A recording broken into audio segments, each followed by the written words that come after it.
Welcome to Wonderful Wednesdays. I've got Alana Peck here with us, and she is someone who grew up in our congregation and is now doing justice work out in the world. And so, Alana, I was hoping you could tell us a little bit about what you do. Sure. So my name is Alana Peck, and like Julie mentioned, I grew up in Eau Claire, Wisconsin. Currently, I work as a youth justice policy coordinator for the Wisconsin Department of Children and Families, and I am a trained macro social worker. So that is the perspective that I bring with me to the program and policy analyst work that I do for DCF. And what is it? Is that the Department of Children and Families, or Yes. okay? And what exactly do you do each day? That's a great question. It kind of varies from day to day. Um, right now, I'm working on a few different projects that are related to um, thinking about data collection, also the rollout of a new program statewide. Um, I also oversee some grants that are distributed to counties across the state. So it's a lot more higher level, like higher level as in more macro focused social work or policy work. I don't work with individual clients or families, individuals on a daily basis anymore. And are you hindered at all by COVID in your work, or is that not been as much an issue? It's funny that you asked that. I got hired at the very end of February, and I was living in Philadelphia at the time, and knew that I needed to move back to Wisconsin. And in the 3 weeks that it took me to pack all of my stuff up and head back west, that's when COVID really broke out in full. So I've only ever been to the DCF office in Madison one time, Oh, wow. actually working remotely from my parents' basement. I've been living with them in Eau Claire for almost 6 months now. Um, my hope is to move to Madison next month. I have an apartment lined up, but all of our work is happening over Zoom and Skype or teleconference currently. What are some of the ways in which looking at things from a macro level help those who are doing the hands-on work? How do you make change in that way? Um, well, maybe a good way to answer this is me explaining how I kind of got into macro work in the Yeah, first that'd place. be great. Um, so I actually worked for several years in public schools across the country. I started out my first job after I graduated from undergrad, was working as a literacy tutor out in Salinas, California, where we did a lot of one-on-one reading sessions with elementary school students. Um, and then I did 1 year of AmeriCorps service in that position and then moved on to work for the Minneapolis Public Schools. Mhm. And I worked first as another AmeriCorps position as a curriculum materials manager for their multilingual department, which was a really interesting thing to do. And then I moved into working for a program called We Want You Back, where I was a student re-engagement specialist. And in that job, my boss used to say we served as case managers, mentors. Can't even remember what else, but Everything, right? variety. Yeah, it's like a catch-all role where my job was to reach out to students who had left school without their high school diploma or withdrawn from school without a reason, um, and check in on them, see what was going on, and then see if we could invite them to come back to school. And I really loved that job. I think I made like dozens of phone calls a week, like cold calls home to check in on young people. I gave lots of rides to and from school. No 2 days were ever the same. It was great.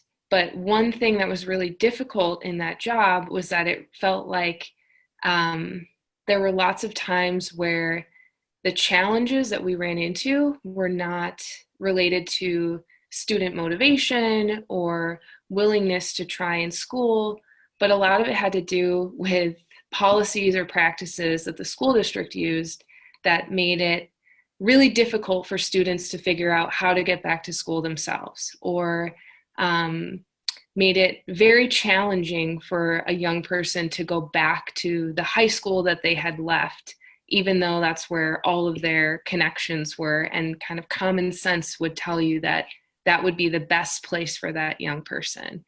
And so that for me was just, it was really difficult and hard, because there were days where you really always try to go above and beyond for young people. And I think anyone knows when you're in a job that you really love, you're willing to move things around and try to make things work as best you can. But it was frustrating that whenever we ran into a challenge, it was something that was out of my control to fix, but it was within somebody else's control to address. Right. And it seemed like it came up frequently enough that it should be addressed. So after 2 years of working in that position and just getting really, really frustrated with the amount of challenges that I was facing, I decided I'm going to go to grad school and I'm going to learn, I'm going to get more tools in my toolbox, and then I'm going to come back and I want to fix this, because this is something that can be fixed and should be fixed, and all of us in the community would be better for it. So that is what I did, was I moved across the country to Philadelphia, and started 2 graduate programs at the same time, one in social work and one in the field of education. Wow. And then I kind of stumbled into the world of youth justice or juvenile justice from there. So to answer your original question about how macro social work or macro work intersects with direct practice, I mean, personally, I see the two as being directly linked. They're inextricable. You always are going to have policy impacting practice, and really it's important to have an understanding of what's happening on both sides of the coin, or at all levels of a problem, to make sure that the solutions that you're putting forward to a particular issue are actually going to be effective and work for people. Right, right. Well, do you see this, there's the famous story in social work about the babies in the river. And so, the village that helps there are all these babies in the river, and then the village helps the babies get out of the river. And then there's more babies, and then they start, and that's all they do. And then some wise person says, oh, we should go up the river and see why all these babies are in the river. So it sounds like macro policy was kind of your babies in the river moment. Totally. Yeah. Yes. I would definitely be a person who's like, let's go see where all of this is coming from. Right. That's great. What do you see as one of the challenges in Wisconsin right now for children and youth, and with COVID happening all around us? Yeah. I think one of the largest challenges is going to be social isolation. I'll say, I'm in my late 20s, and for me, I'm glad I'm living at home with my parents, because I do have people to connect with on a daily basis, Right. But it's still very hard. And I can't imagine being a child or a teenager right now, trying to navigate this new normal. And I think, it's more than just spending time with friends and family, or with friends at school. One of my supervisors used to say that a young person can never have too many caring adults in their life. And I think that that's really true. And unfortunately, I think a lot of people are doing the best that they can over Zoom, but just the nature of interaction over the computer is very different from in person.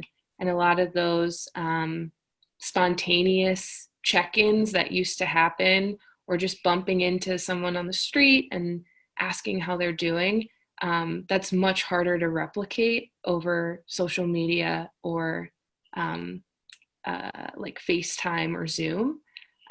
So that to me is going to be one of the largest challenges, social isolation. What do you see as some of the gifts of COVID? I mean, what do you see things changing for youth in another way, or do you think it's just mostly challenges? Well, from a macro perspective, the answer that I would give is I think for a lot of agencies that serve young people, COVID has necessitated this kind of creative thinking that maybe didn't exist to the same extent before. So because we can't have meetings in person, it feels like there's been kind of a shift in the way that programs are operating. And a lot of people have started to think way out of the box on things that they're doing. And that I think is going to be a very good thing for people all across the state.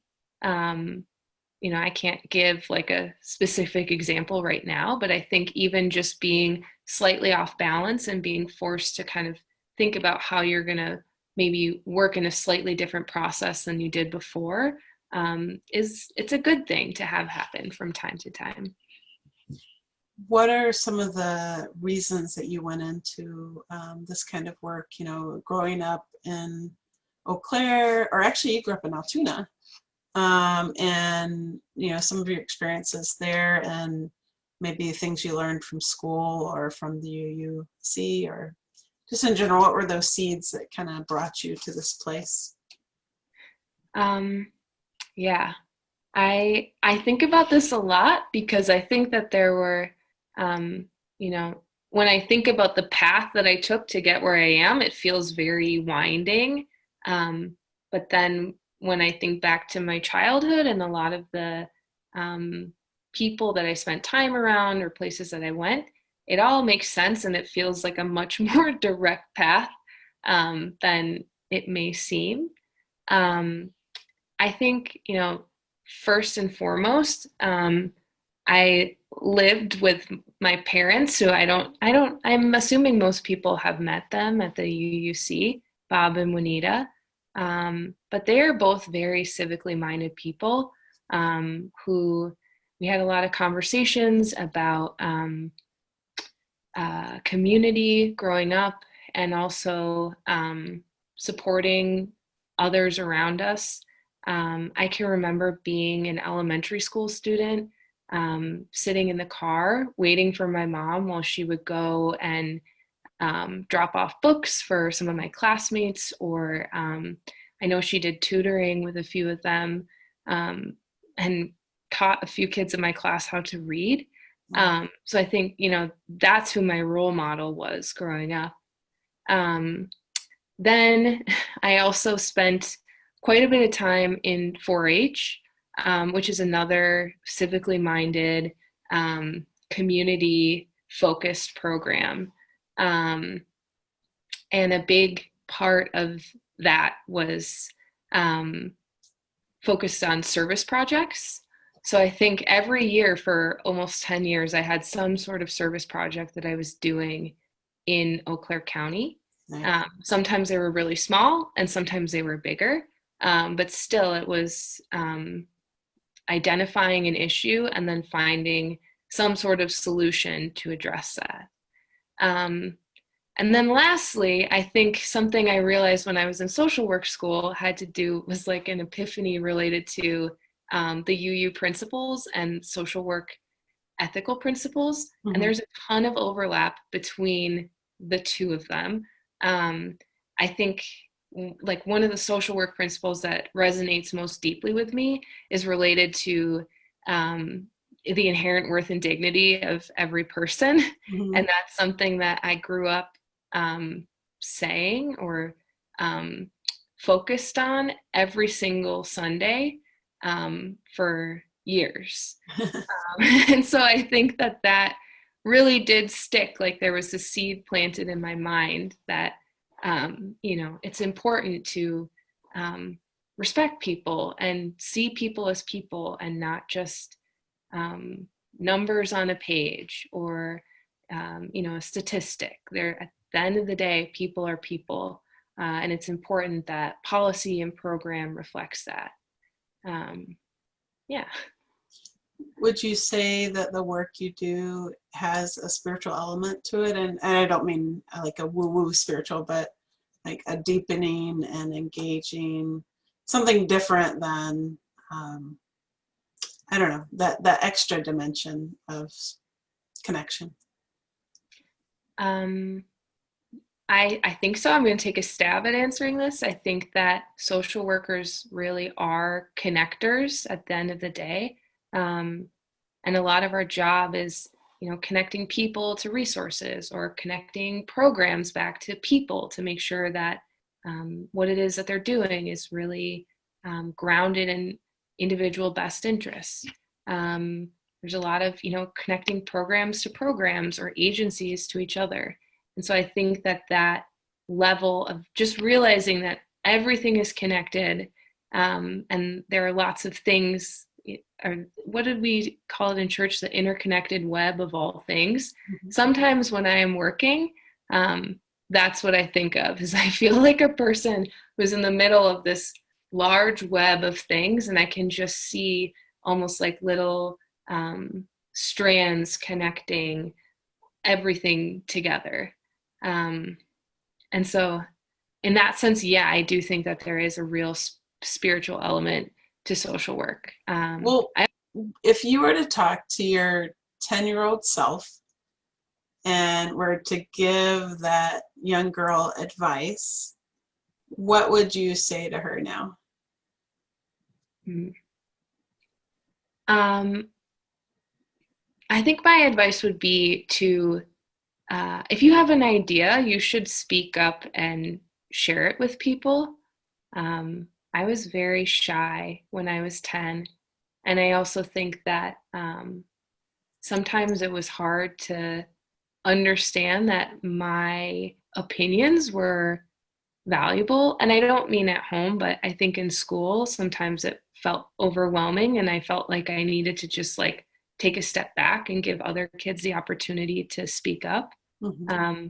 But I wish that I would have voiced my opinion more and more loudly. Yeah, that's my advice.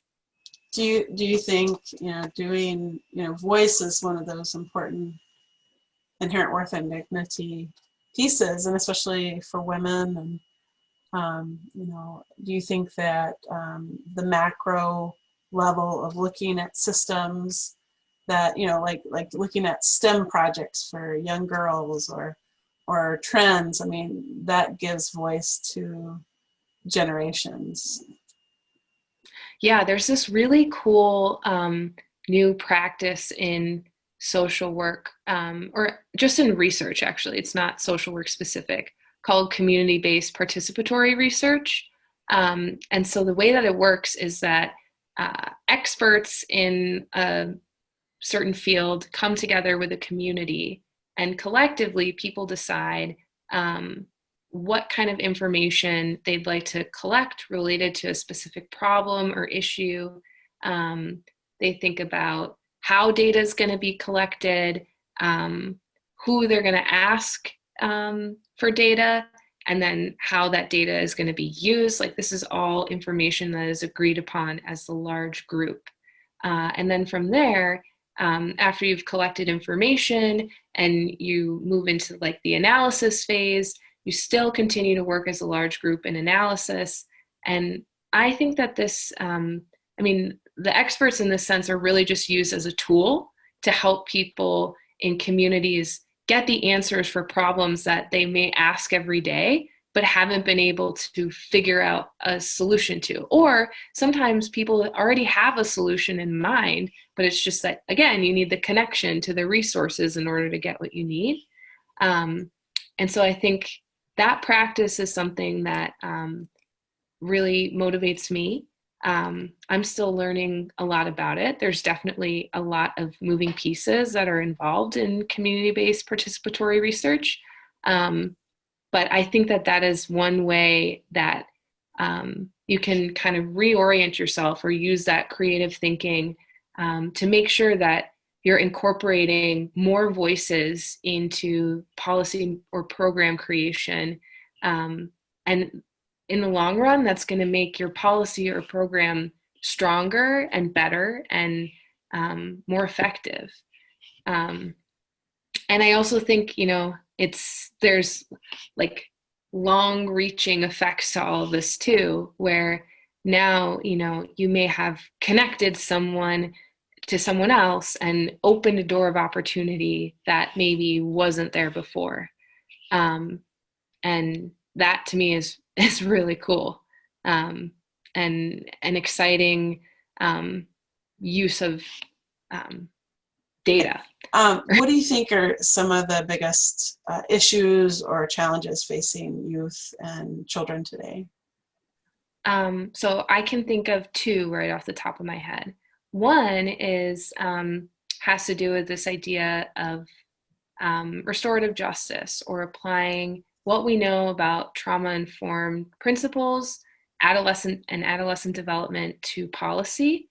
So I think for a long time we've relied on zero tolerance policies to deal with young people and issues that may be related to young people. And frankly, like a growing body of research tells us that that is really not an appropriate response. So I think